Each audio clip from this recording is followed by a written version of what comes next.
Hello friends, good morning everybody.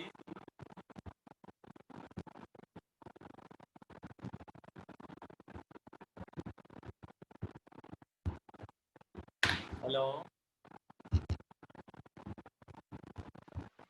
Good morning. Okay. તમે reply આવે તો મને એમ લાગે કે બરાબર સંભળાય છે. ઓકે, લાસ્ટ લેક્ચર સુધીમાં આપણે ઇલ્યુસ્ટ્રેશન 19 કદાચ કરાવેલું હતું.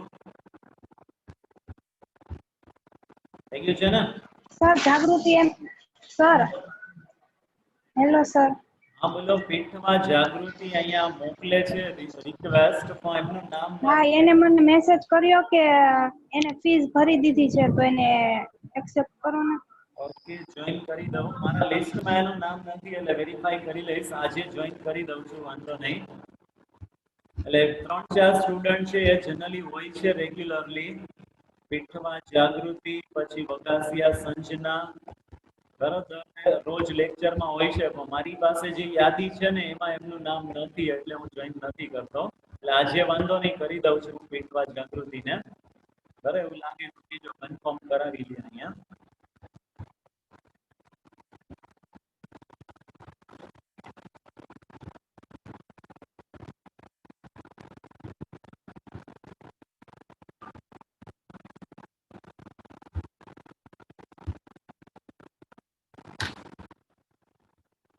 ઓકે, લાસ્ટ લેક્ચર સુધીમાં આપણે ઇલ્યુસ્ટ્રેશન 18 સુધી કરાવેલું હતું કે 19 સુધી થઈ ગયું છે? કદાચ 19 બાકી હશે, મને ખ્યાલ છે ત્યાં સુધી. હા, બાકી છે. ઓકે, તો જોઈએ છે illustration 19. A company produce an article by using two raw materials. The following standards have been set for raw materials. Material A, 40% of standard mix, standard price per kg rupees 400. એટલે standard price તમને આપેલી છે, અહીંયા standard quantity તમને આપેલી નથી. Standard quantity માટે શું કીધેલું છે આપણને? તો ટોટલ સ્ટાન્ડર્ડ મિક્સ ના 40% મટીરીયલ એ યુઝડ થાય છે અને 60% છે એ મટીરીયલ બી યુઝડ થાય છે. તો મટીરીયલ બી માટે 60% ઓફ સ્ટાન્ડર્ડ મિક્સ, એમના માટેની સ્ટાન્ડર્ડ પ્રાઇસ પર KG 600 rupees. The standard loss of input admitted to production process is 10%. અને જે મટીરીયલ આપણે ઇમ્પોર્ટ કરીએ છીએ એમાં 10% જેટલો સ્ટાન્ડર્ડ લોસ થાય છે. During June 2008, the following details have been acquired. એટલે એ આપણને actual details આપેલી છે. આની અંદર કીધેલું છે material A consumed 180 kg, per kg rupees 360. Material B consumed 220 kg, per kg rupees 680 rupees. During this month, the actual production was 369 kg. Find out all variances related to material and reconcile material cost variance and material usage variance. એટલે તમામ પ્રકારના variances આપણે અહીંયા calculate કરવાના છે અને સાથે સાથે એને વેરીફાઈ બી કરવાના છે.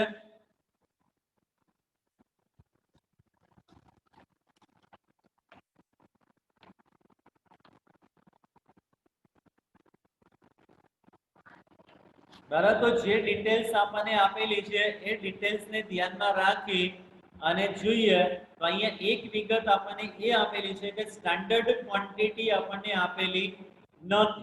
બરાબર, એની જગ્યાએ એના પર્સન્ટેજ આપેલા છે. એટલે માની લો કે 40% મટીરીયલ એ છે, 60% મટીરીયલ બી છે. એટલે જો 100% આપણે ઇમ્પોર્ટ કરેલું હોય તો એમના 10% પ્રમાણે તમારું સ્ટાન્ડર્ડ લોસ થશે. એટલે 90% જેટલું તમને સ્ટાન્ડર્ડ yield અથવા તો સ્ટાન્ડર્ડ આઉટપુટ મળી શકે. બીજું, આની પહેલાના બી આપણે એક બે સમ ની અંદર કેલ્ક્યુલેટ કરેલું હતું તો calculations of standard quantity on the basis of given information of actual yield. એટલે પહેલા તો એ standard quantity for actual production. એટલે ખરેખર ઉત્પાદન માટે સ્ટાન્ડર્ડ ક્વોન્ટિટી કેટલી જોઈશે એ આપણે કેલ્ક્યુલેટ કરવાની જરૂરિયાત પડશે. હવે અહીંયા સ્ટાન્ડર્ડ લોસ છે એ તમને 10% આપેલો છે. એટલે માની લો કે જો તમે 100 યુનિટ ઇનપુટ કરો છો તો એના 10% પ્રમાણે લોસ થશે. એટલે સ્ટાન્ડર્ડ આઉટપુટ તમને મળશે 90 કેજી. બરાબર, તો જો સ્ટાન્ડર્ડ આઉટપુટ છે 90 કેજી હોય તો ત્યારે ઇનપુટ કેટલું થશે? 100 કેજી થશે. આ સમજાય બધાને? બરાબર, 10% સ્ટાન્ડર્ડ લોસ છે. એટલે જો 100 કેજી આપણે ઇનપુટ કરેલા હોય તો એના 10% પ્રમાણે 10 કેજી લોસ થશે અને આઉટપુટ કેટલું મળશે? 90 કેજી. હવે અહીંયા આપણને એક્ચ્યુઅલ આઉટપુટ આપેલું છે એટલે એક્ચ્યુઅલ આઉટપુટને ધ્યાનમાં રાખી અને સ્ટાન્ડર્ડ ક્વોન્ટિટી કેલ્ક્યુલેટ કરવાની થશે. એટલે જો સ્ટાન્ડર્ડ આઉટપુટ છે એ 90 કેજી હોય તો ત્યારે ઇનપુટ 100 કેજી હશે. તો આઉટપુટ 369 કેજી હોય તો ત્યારે ઇનપુટ કેટલું? એટલે એ આપણને ટોટલ સ્ટાન્ડર્ડ ક્વોન્ટિટી મળશે. બરાબર, તો આની આપણે ત્રિરાશિ મૂકીએ એટલે થશે 369 into 100 upon 90. એટલે ટોટલ સ્ટાન્ડર્ડ ક્વોન્ટિટી તમને મળશે 410 કેજી. બરાબર, ટોટલ સ્ટાન્ડર્ડ ક્વોન્ટિટી અથવા તો એને આપણે ટોટલ સ્ટાન્ડર્ડ ઇનપુટ કહી શકીએ. હવે એને આપણે 40% અને 60% પ્રમાણે ડિવાઇડ કરીએ એટલે મટીરીયલ A એનો યુઝ કેટલો થશે અને મટીરીયલ B એની સ્ટાન્ડર્ડ ક્વોન્ટિટી કેટલી થશે એ આપણને મળી શકશે. આ પહેલો પોઈન્ટ સમજાય. ટોટલ સ્ટાન્ડર્ડ ક્વોન્ટિટી મળે છે 410 કેજી. હવે એને આપણે 40% અને 60% પ્રમાણે ડિસ્ટ્રીબ્યુટ કરીએ તો 410 into 40% એટલે મટીરીયલ A માટેની સ્ટાન્ડર્ડ ક્વોન્ટિટી થશે 164.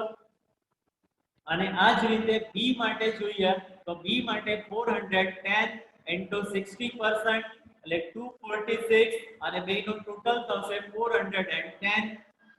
હવે એમાંથી 10% લોસ લેસ કરીએ તો 410 કેજી એના 10% એટલે 41 કેજી છે એ તમારો સ્ટાન્ડર્ડ લોસ થશે અને સ્ટાન્ડર્ડ yield તમને મળશે 369 કેજી.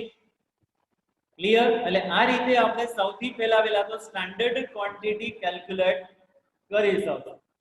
બરાબર, સ્ટાન્ડર્ડ ક્વોન્ટિટી કેલ્ક્યુલેટ કરીએ ત્યાર પછી સ્ટાન્ડર્ડ પ્રાઇસ કે જે ઓલરેડી તમને આપી જ દીધેલી છે.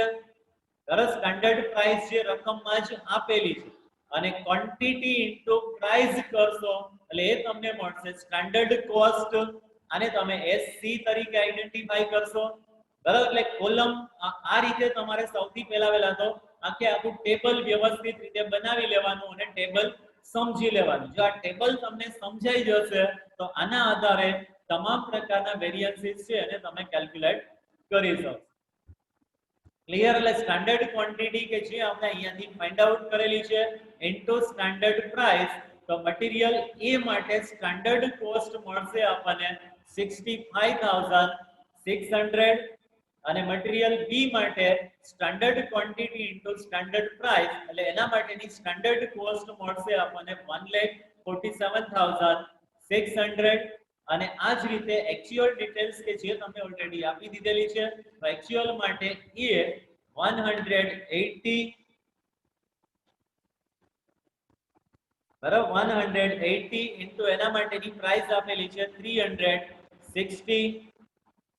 180 into 360 એટલે એક્ચ્યુઅલ કોસ્ટ મળશે આપણને 64,800 અને B માટે જોઈએ તો B માટે સ્ટાન્ડર્ડ ક્વોન્ટિટી 220 into 680 એની એક્ચ્યુઅલ પ્રાઇસ આપેલી છે એટલે એક્ચ્યુઅલ કોસ્ટ થશે મટીરીયલ B માટેની 1,49,600 બરાબર ટોટલ એક્ચ્યુઅલ ક્વોન્ટિટી એ છે અહીંયા 400 એના અને એની સામે આપણને એક્ચ્યુઅલ yield એ ઓલરેડી આપી દીધેલું છે એટલે આ બે વચ્ચેનો ડિફરન્સ કે જેને આપણે એક્ચ્યુઅલ લોસ તરીકે આઈડેન્ટિફાઈ કરી શકીએ બરાબર એક્ચ્યુઅલ ક્વોન્ટિટી 400 અને એક્ચ્યુઅલ પ્રોડક્શન અથવા તો એક્ચ્યુઅલ yield કે જે તમને આપેલું છે 369 એટલે એ બે વચ્ચેનો ડિફરન્સ થશે 31 kg કે જેને આપણે એક્ચ્યુઅલ લોસ તરીકે આઈડેન્ટિફાઈ કરી શકીએ બરાબર કોસ્ટ માટેનો બેનો ટોટલ કરો છો બેની ક્વોન્ટિટીનો ટોટલ કરો છો કે એની તમારે સમ કેલ્ક્યુલેટ કરતી વખતે જરૂરિયાત પડશે હવે આ કોષ્ટક જો બરાબર રીતે સમજાઈ ગયું હોય તો આપણે આગળના ફોર્મ્યુલા જોઈએ કોષ્ટકની અંદર કોઈને કઈ પ્રશ્ન સમજાય છે આખે આખું કોષ્ટક પ્રોપરલી હા ઓકે આગળ જોઈએ આપણે બરાબર કેમ કે દરેક પ્રકારની ડિટેલ્સ તમારે જે જોઈશે એ તમને આ કોષ્ટકના આધારે જ મળશે એટલે જો કોષ્ટક સમજાઈ જશે એટલે 50% ઉપરનું કામ તમારું અહીંયાથી પૂર્ણ થઈ જશે પછી તો સીધું ફોર્મ્યુલા મૂકી અને એની અંદર તમારે એની વિગત જ મૂકવાની હોય છે સૌથી પહેલું આપણે જોઈએ મટીરીયલ કોસ્ટ વેરિયન્સ તો કોસ્ટ વેરિયન્સ માટે આપણી પાસે ફોર્મ્યુલા છે standard cost minus actual cost અથવા તો આના માટે બીજું ફોર્મ્યુલા છે SP * SQ - FE * AQ અહીંયા આપણે કોસ્ટ ગણેલી જ છે એટલે અહીંયા ફરીથી પાછું SQ અને SP AQ અને FE મૂકવાની જરૂરિયાત રહેતી નથી ડાયરેક્ટલી તમે મૂકી શકો standard cost minus actual cost બરાબર તો અહીંયા મટીરીયલ A માટે સ્ટાન્ડર્ડ કોસ્ટ 65600 કે જે ઓલરેડી તમારા ટેબલની અંદર અવેલેબલ છે માઈનસ એક્ચ્યુઅલ કોસ્ટ 64800 એટલે એ આપણને મળશે પ્લસ 800 ફેવરેબલ અને જો આન્સર પ્લસ માં આવે છે તો એને આપણે ફેવરેબલ વેરિયન્સ કહી શકશું અને જો આન્સર માઈનસ માં આવે તો એને તમે એડવર્સ વેરિયન્સ તરીકે આઈડેન્ટિફાઈ કરી શકો બરાબર અહીંયા તમને આન્સર છે પ્લસ માં અથવા પોઝિટિવ માં જોવા મળશે અને એને તમે ફેવરેબલ વેરિયન્સ તરીકે આઈડેન્ટિફાઈ કરી શકશો ત્યાર પછી આ જ રીતે મટીરીયલ બી માટે જોઈએ તો મટીરીયલ બી માટે standard cost 1,47,600 minus actual cost 1,49,600 એટલે એ આપણને મળશે -2000 અને આન્સર માઈનસ આવે છે એટલે એને આપણે એડવર્સ વેરિયન્સ તરીકે આઈડેન્ટિફાઈ કરી શકશું અને બેનો ટોટલ કરીએ તો -2000 પ્લસ 800 એટલે ઓલ ઓવર અથવા તો ટોટલ MCV એ તમને મળશે -1200 એડવર્સ અને એ કદાચ જો અહીંયા બેના ટોટલ નો તમે ડિફરન્સ લેશો તો બી તમને એ જ મળશે તો ટોટલ કેટલો છે 2,13,200 માઈનસ 2,14,400 એટલે એ બી આપણને -1,200 જોવા મળી શકે બરાબર અહીંયા ડાયરેક્ટલી આપણે ટોટલ ના આધારે બી વેરિયન્સ કેલ્ક્યુલેટ કરી શકીએ પણ બંને મટીરીયલ માટે અલગ અલગ ત્યાં તમારે બતાવવાનું છે અને પછી બેનો ટોટલ ત્યાં સ્પેસિફાઈ કરવાનો થશે એટલે બંને મટીરીયલ માટે અલગ અલગ આપણે એ મટીરીયલ કોસ્ટ વેરિયન્સ કેલ્ક્યુલેટ કરવાનું રહે ત્યાર પછી નેક્સ્ટ વેરિયન્સ કેલ્ક્યુલેટ કરીએ છીએ મટીરીયલ પ્રાઇસ વેરિયન્સ MPV અને પ્રાઇસ વેરિયન્સ માટેનું ફોર્મ્યુલા છે actual quantity into bracket standard price minus actual price તો મટીરીયલ A માટે એક્ચ્યુઅલ ક્વોન્ટિટી તમને આપેલી છે 180 into bracket standard price 400 minus actual price 360 એટલે 400 માઈનસ 360 એટલે પ્લસ 40 ઇન્ટુ 180 બરાબર 180 ઇન્ટુ 40 કરશો એટલે એ તમને જોવા મળશે 7200 ફેવરેબલ અને મટીરીયલ બી માટે actual quantity 220 into standard price 600 minus actual price 680 એટલે -80 into 220 એટલે બી માટેનું પ્રાઇસ વેરિયન્સ આપણને જોવા મળશે -17,600 -17,600 અને બેયનો ટોટલ કરો જો અહીંયા ભૂલ છે સુધારો કરી નાખજો 17,600 માઈનસ છે અને પ્લસ 7,200 છે એટલે આમાંથી તમે લોસ કરશો એટલે કદાચ તમને 10,400 બતાવવું હશે બરાબર અહીંયા 19,400 બેયનો ટોટલ આપેલો છે 19,400 નહીં થાય એ માઈનસ 10,400 તમને બતાશે બરાબર છે હા 17,600 એમાંથી તમે લેસ કરશો 7,200 એટલે અહીંયા 10,400 ટોટલ એમપીવી તમને જોવા મળશે એટલે જ્યાં એવું લાગે ત્યાં સુધારો કરતા જજો બોક્સમાં બી કદાચ ભૂલ હોય તો એ એડિટિંગ કરી લેજો કે જેથી કરીને ઇન ફ્યુચર તમે જુઓ તો ત્યારે તમને ખ્યાલ આવી શકે આ જ રીતે ત્રીજું વેરિયન્સ આપણે કેલ્ક્યુલેટ કરીએ છીએ મટીરીયલ યુસેજ વેરિયન્સ તો મટીરીયલ યુસેજ વેરિયન્સ એમના માટેની ફોર્મ્યુલા આપણી પાસે અવેલેબલ છે standard price into standard quantity minus actual quantity તરત એમની અંદર આપણે એમની વિગતો મૂકીએ તો મટીરીયલ એ માટે standard price 400 into standard quantity 164 minus 180 એટલે માઈનસ 16 ઇન્ટુ 400 એટલે મટીરીયલ એ માટે એમયુવી એ જોવા મળશે આપણને માઈનસ 6,400 એડવર્સ અને મટીરીયલ બી માટે સ્ટાન્ડર્ડ પ્રાઇસ 600 ઇન્ટુ 246 માઈનસ 220 બરાબર એને આપણે વેરીફાઈ કરીએ એટલે થશે 600 ઇન્ટુ 26 એટલે એ આપણને પ્લસમાં આન્સર મળશે 15,600 ફેવરેબલ અને 15,600 માંથી 6,400 તમે લેસ કરો એટલે ટોટલ મટીરીયલ યુસેજ વેરિયન્સ એ તમને જોવા મળશે 9,200 પ્લસ આવે છે એટલે એને આપણે ફેવરેબલ વેરિયન્સ તરીકે ઓળખીશું ક્લિયર આ ત્રણ સમજાય છે બધાને material cost variance material price variance અને મટીરીયલ યુસેજ વેરિયન્સ હવે જો મટીરીયલ પ્રાઇસ વેરિયન્સ છે એ 10,400 માઈનસ જોવા મળે છે એટલે એનો મતલબ એ થશે કે કિંમતમાં આપણે જે સ્ટાન્ડર્ડ ડિસાઈડ કરેલું હતું એના કરતા વધારો થયેલો છે અને એના કારણે આપણને એડવર્સ વેરિયન્સ જોવા મળે છે અને યુસેજ ની અંદર જોઈએ તો યુસેજમાં કદાચ ઘટાડો થયેલો હશે અને એના કારણે તમને ફેવરેબલ વેરિયન્સ જોવા મળે છે અને ઓલ ઓવર કોસ્ટ કે જે ડિસાઈડ કરેલા હતા એના કરતા 1,200 વધારે થાય છે એટલે 1,200 આપણને એડવર્સ વેરિયન્સ જોવા મળશે હવે આ ત્રણ વેરિયન્સ ને આપણે અહીંયા જ વેરીફાઈ કરીએ ત્યારે રીકન્સાઇલ કરીએ તો એના માટેની જે આપણી પાસે ફોર્મ્યુલા છે MCV MPV MUV તો MCV આપણને જોવા મળે છે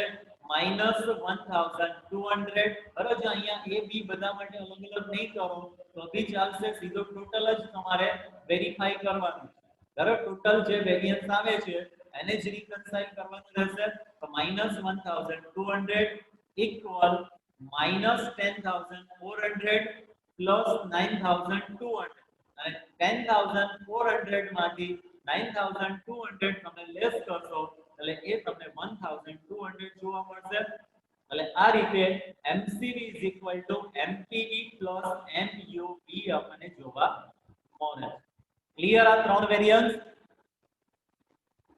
હા ઓકે ત્યાર પછી આગળના જોઈએ મટીરીયલ મિક્સ વેરિયન્સ તો મિક્સ વેરિયન્સ માટે સૌથી પહેલા તો આપણે ચેક કરવાનું કે ટોટલ સ્ટાન્ડર્ડ ક્વોન્ટિટી અને ટોટલ એક્ચ્યુઅલ ક્વોન્ટિટી આ બંને ઇક્વલ છે કે નથી તો એના માટે આપણે અહીંયા જોઈએ તો ટોટલ સ્ટાન્ડર્ડ ક્વોન્ટિટી એ કેટલું છે 410 અને ટોટલ એક્ચ્યુઅલ ક્વોન્ટિટી એ કેટલું છે 400 બરાબર તો બંનેની ટોટલ ક્વોન્ટિટી એટલે ટોટલ સ્ટાન્ડર્ડ ક્વોન્ટિટી અને ટોટલ એક્ચ્યુઅલ ક્વોન્ટિટી આ બંને સેમ નથી અને સેમ ન હોય ત્યારે તમારે રિવાઇઝ સ્ટાન્ડર્ડ ક્વોન્ટિટી ધ્યાનમાં લેવી પડશે બરાબર જો સેમ હોય તો યુસેજ વેરિયન્સ અને મિક્સ વેરિયન્સ બંને સરખા જ થશે કેમ કે યુસેજ વેરિયન્સ નું જે ફોર્મ્યુલા છે એ જ તમને મિક્સ વેરિયન્સ નું ફોર્મ્યુલા બતાવશે પણ જો બંને સરખા નથી તો ત્યારે તમારે અહીંયા એસક્યુ ની જગ્યાએ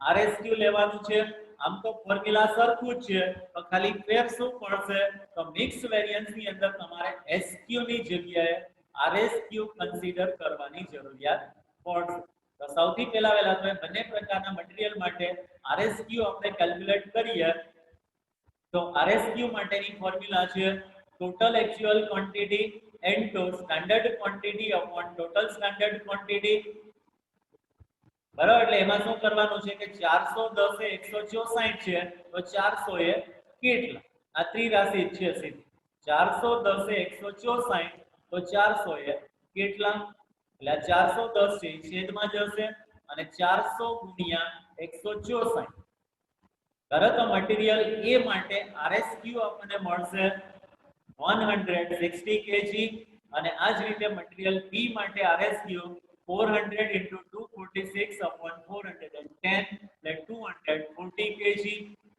બરાબર મટીરીયલ એ અને બી માટે આપણે આરએસક્યુ ફાઇન્ડ આઉટ કરી શકશું પછી આપણે મિક્સ વેરિયન્સ કેલ્ક્યુલેટ કરીએ તો મિક્સ વેરિયન્સ માટેની ફોર્મ્યુલા યુસેજ વેરિયન્સ ની જેમ જ છે તો ખાલી ફેર શું પડશે તો જ્યારે ટોટલ સ્ટાન્ડર્ડ ક્વોન્ટિટી અને ટોટલ એક્ચ્યુઅલ ક્વોન્ટિટી આ બંને ઇક્વલ નથી તો ત્યારે એસક્યુ ની જગ્યાએ આરએસક્યુ લેવામાં આવશે બાકી યુસેજ વેરિયન્સ ની જે ફોર્મ્યુલા છે એ જ પ્રમાણેની ફોર્મ્યુલા તમને મિક્સ વેરિયન્સ માટે જોવા મળશે હવે એ આપણે જોઈએ તો મટીરીયલ એ માટે સ્ટાન્ડર્ડ પ્રાઇસ 400 into આરએસક્યુ કે જે આપણે ફાઇન્ડ આઉટ કરેલું છે 160 માઈનસ એક્ચ્યુઅલ ક્વોન્ટિટી 180 એટલે -20 into 400 એટલે એ તમને જોવા મળશે -800 એડવર્સ બરાબર મટીરીયલ એ માટે મટીરીયલ મિક્સ વેરિયન્સ -8000 એડવર્સ અને મટીરીયલ બી માટે સ્ટાન્ડર્ડ પ્રાઇસ 600 into 240 220 એટલે 20 into 600 એટલે એ જોવા મળશે આપણને 12000 ફેવરેબલ અને ટોટલ એમએમવી જોઈએ તો ટોટલ એમએમવી થશે 8000 અને માઈનસ 12000 અને -8000 એટલે 4000 ફેવરેબલ થશે ક્લિયર 4000 ફેવરેબલ મટીરીયલ વેરિયન્સ જોવા મળશે ત્યાર પછી પાંચમું વેરિયન્સ આપણે કેલ્ક્યુલેટ કરીએ છીએ મટીરીયલ સબ યુસેજ વેરિયન્સ અને સબ યુસેજ વેરિયન્સ માટેની ફોર્મ્યુલા છે આપણી પાસે standard price into standard quantity minus revise standard quantity બરાબર standard quantity minus revise standard quantity એટલે અહીંયા જે ત્રણ વિગતો આપણે ધ્યાનમાં લઈએ છીએ ત્રણે ત્રણ વિગતો સ્ટાન્ડર્ડ જ ધ્યાનમાં લેવામાં આવશે તો મટીરીયલ એ માટે સ્ટાન્ડર્ડ પ્રાઇસ 400 into 164 minus 160 એટલે 4 into 400 તો એ માટે મટીરીયલ સબ યુસેજ વેરિયન્સ 1600 ફેવરેબલ અને આ જ રીતે બી માટે જોઈએ તો બી માટે સ્ટાન્ડર્ડ પ્રાઇસ 600 into 246 minus 240 એટલે 6 into 600 એટલે 3600 ફેવરેબલ બરાબર બંને ફેવરેબલ જ મળે છે અને બેયનો ટોટલ કરીએ એટલે ટોટલ એમએસયુવી એ થશે 5200 ફેવરેબલ ક્લિયર હવે આને આપણે રીકન્સાઇલ કરીએ તો એના માટે બી આપણી પાસે ફોર્મ્યુલા અવેલેબલ છે તો material usage variance is equal to material mix variance plus material sub usage variance બરાબર મિક્સ વેરિયન્સ પ્લસ સબ યુસેજ વેરિયન્સ એટલે એના બરાબર તમને યુસેજ વેરિયન્સ જોવા મળી શકે. તો ટોટલ જ સીધું વેરીફાઈ કરીએ તો ટોટલ મટીરીયલ યુસેજ વેરિયન્સ એ આપણને મળે છે 9200 equal material mix variance 4000 plus material sum usage variance 5200 અને 5200 plus 4000 કરો તો એના બરાબર 9200 તમને જોવા મળશે. એટલે આ ત્રણ વેરિયન્સ ને બી આપણે વેરીફાઈ કરી શકીએ. અને છેલ્લું વેરિયન્સ આપણે કેલ્ક્યુલેટ કરીએ છીએ મટીરીયલ yield variance. બરાબર, અને yield variance કેલ્ક્યુલેટ કરવા માટે તો એના માટે બી તમારી પાસે ફોર્મ્યુલા છે, એમાં બી તમારે બે કન્ડિશન્સ ધ્યાનમાં રાખવી પડશે કે ટોટલ સ્ટાન્ડર્ડ ક્વોન્ટિટી અને ટોટલ એક્ચ્યુઅલ ક્વોન્ટિટી જો આ બંને સેમ હોય ત્યારે અને સેમ નથી ત્યારે. બરાબર, એના માટે આપણી પાસે ફોર્મ્યુલા શું છે? Material yield variance is equal to standard price per unit actual quantity minus revised standard quantity. હવે જો અહીંયા તમારે revised standard quantity લેવાની જરૂરિયાત પડશે. શું કામ? કેમ કે ટોટલ સ્ટાન્ડર્ડ ક્વોન્ટિટી અને ટોટલ એક્ચ્યુઅલ ક્વોન્ટિટી આ બંને સેમ નથી, એટલે ત્યારે આપણે અહીંયા revised standard yield ધ્યાનમાં લેવું પડશે. તો સૌથી પહેલા તો એ બંને આપણે કેલ્ક્યુલેશન્સ કરી દઈએ. તો રિવાઇઝ સ્ટાન્ડર્ડ yield એના માટેની ફોર્મ્યુલા છે total actual mix minus percentage of standard mix. તો ટોટલ એક્ચ્યુઅલ મિક્સ અહીંયા આપણને જોવા મળે છે 400 kg અને એના 10% પ્રમાણે લોસ આપણે માઈનસ કરીએ તો 400 kg ના 10% એટલે 40 kg લોસ થશે. તો રિવાઇઝ સ્ટાન્ડર્ડ yield એ તમને મળશે 360 kg. ક્લિયર? 360 kg. અને આ જ રીતે સ્ટાન્ડર્ડ કોસ્ટ પર યુનિટ એ કેલ્ક્યુલેટ કરીએ તો સ્ટાન્ડર્ડ કોસ્ટ પર યુનિટ એના માટેની આપણી પાસે ફોર્મ્યુલા છે ટોટલ સ્ટાન્ડર્ડ કોસ્ટ. બરાબર, અહીંયાથી સીધી તમને મળી શકશે total standard cost 2,13,200 upon standard yield. તો સ્ટાન્ડર્ડ yield અહીંયા તમને જોવા મળે છે 369 kg. એટલે પર યુનિટ સ્ટાન્ડર્ડ કોસ્ટ થશે તમારી 577.7777. આ રીતે તમને બતાતું હશે. એટલે પોઈન્ટ પછીના બે ડિજિટ આપણે રાખીએ તો 577.78.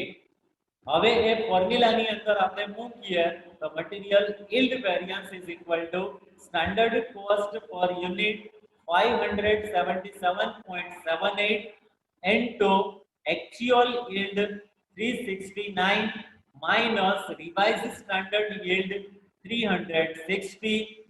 એટલે અહીંયા બે yield વચ્ચે આપણને ડિફરન્સ જોવા મળશે 9 kg into 577.78. એટલે મટીરીયલ yield variance તમને જોવા મળશે 5200. Favourable material yield variance 5200 favorable. Clear? અને ઓલમોસ્ટ તમે જોઈશો તો મટીરીયલ સબ યુસેજ વેરિયન્સ અને yield વેરિયન્સ એ તમને સરખું જ જોવા મળતું હશે. બરાબર, મટીરીયલ સબ યુસેજ વેરિયન્સ અને મટીરીયલ yield વેરિયન્સ આ બંને આપણને હંમેશા સરખું જ જોવા મળશે. એટલે આ રીતે આ સમની અંદર આપણે 6 એ 6 વેરિયન્સ કેલ્ક્યુલેટ કરીશું. સમજાય છે બધાને? હા. Any question? નો. ઓકે. આના પછીનો જે સમ આપેલો છે, હવે લાસ્ટ 5 મિનિટ બાકી છે, એટલે કદાચ 5 મિનિટમાં એ સમ નહીં થઈ શકે. તો 20મો ઇલિસ્ટ્રેશન છે એ આપણે નેક્સ્ટ લેક્ચરની અંદર જોઈશું. બરાબર, અને 5 મિનિટ છે તો એ 5 મિનિટ દરમિયાન કદાચ તમારી આગામી ટેસ્ટ હશે તો એ MCQ ને રિલેટેડ તમારી ટેસ્ટ હશે.